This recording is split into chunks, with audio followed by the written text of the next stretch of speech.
Assalamualaikum warahmatullahi wabarakatuh. Perkenalkan, nama saya Siti Janafja dari PBJUT Jakarta.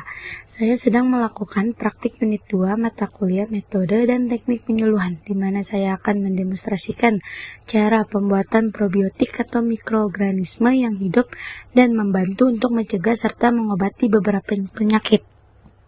Jika dalam konsep pertanian, ialah mikroba tanah yang menguntungkan atau inokulan mikroba tanah.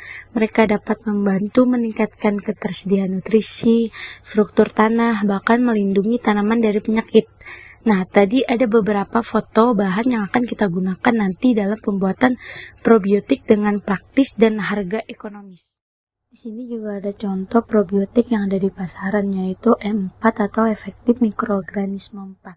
Nah, ini adalah bahan-bahan yang akan kita gunakan dalam proses pembuatan probiotik. Yang ke satu itu ada gula merah atau glukosa, dan satu bulatan ragi tape, dan ada satu buah nanas, dan satu buah Yakult, dan selanjutnya itu ada air cucian beras ukuran 1 liter, karena kita kan akan membuatnya 1 liter. Dan terakhir itu ada PSB atau bakteri fotosintesis. Nah, berikut ini semua bahan yang kita gunakan secukupnya ya guys. Selanjutnya kita akan memotong terlebih dahulu satu buah nanasnya menjadi potongan yang kecil. Tujuannya ini agar mudah di blender atau di mixer ya teman-teman. Dan buah nanasnya itu kulitnya jangan dikupas, jadi kita langsung pakai aja. Langkah selanjutnya yang akan kita lakukan, jika sudah nanasnya menjadi potongan yang kecil-kecil, kita masukkan ke dalam mixer. Dan lalu nanti kita akan mixer atau blender nanasnya menjadi halus. Dan ampasnya jangan dibuang ya guys. Ini kita tambahkan air cucian beras yang tadi sudah kita siapkan. Jika nanasnya sudah halus yang tadi sudah kita blender, lalu kita tuang ke dalam wadah teko berukuran kira-kira 1 liter ya guys. Setelah alat-alat dan bahan-bahan yang sudah saya siapkan sebelumnya, lalu saya beranjak atau saya bawa ke rumah salah satu petani bernama Bapak Ahmad, yang sebelumnya saya sudah berkoordinasi atau meminta izin untuk melakukan demonstrasi di tempat beliau tentang pembuatan probiotik. Nah, langkah awal yang kita lakukan itu yaitu memperkenalkan bahan-bahan apa saja yang akan kita gunakan ke beberapa petani yang ada di sana.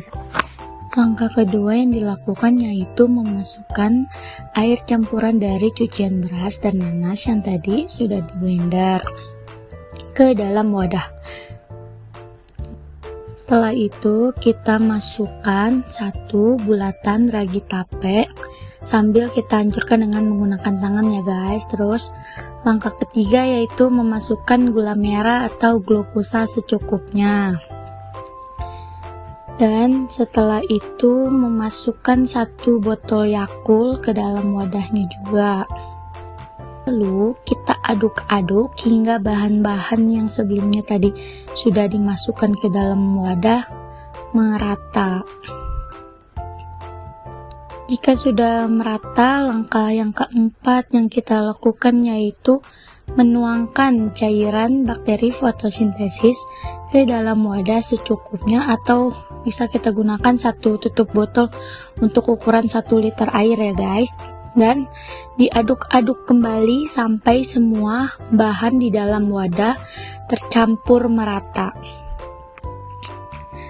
Bila sudah merata semua bahan yang ada di dalam ember, kita tuang kembali ke dalam teko agar memudahkan kita untuk menuangnya ke dalam botol yang sudah kita siapkan dengan ukuran 1 liter.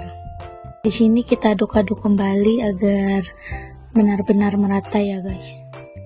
Ini kita masukkan semua sama ampas-ampas yang tadi ada ya guys, ampas-ampas nanasnya guys, kita masukkan ke dalam botolnya. Lalu setelah semuanya sudah kita masukkan ke dalam botolnya, kita tutup botolnya dan kita simpan. Nah, di sini saya juga memberitahukan bahwa setelah semua bahan ini, saya memberitahukan kepada petani yang ada, setelah semua bahan yang ada di dalam botol itu kita simpan dan kita diamkan selama kurang lebih 2-5 minggu baru bisa kita gunakan. Nah, selama proses itu setiap 5 hari Tutup botolnya harus kita buka agar gas yang terbentuk dari proses fermentasi yang sedang terjadi pada air campuran tersebut keluar. Sekian, segitu aja demonstrasi yang sudah saya lakukan dalam pembuatan prebiotik. Dan setelah itu saya mengucapkan terima kasih kepada para petani yang sudah mau meluangkan waktunya untuk saya dan memperhatikan demonstrasi yang sedang saya praktikkan.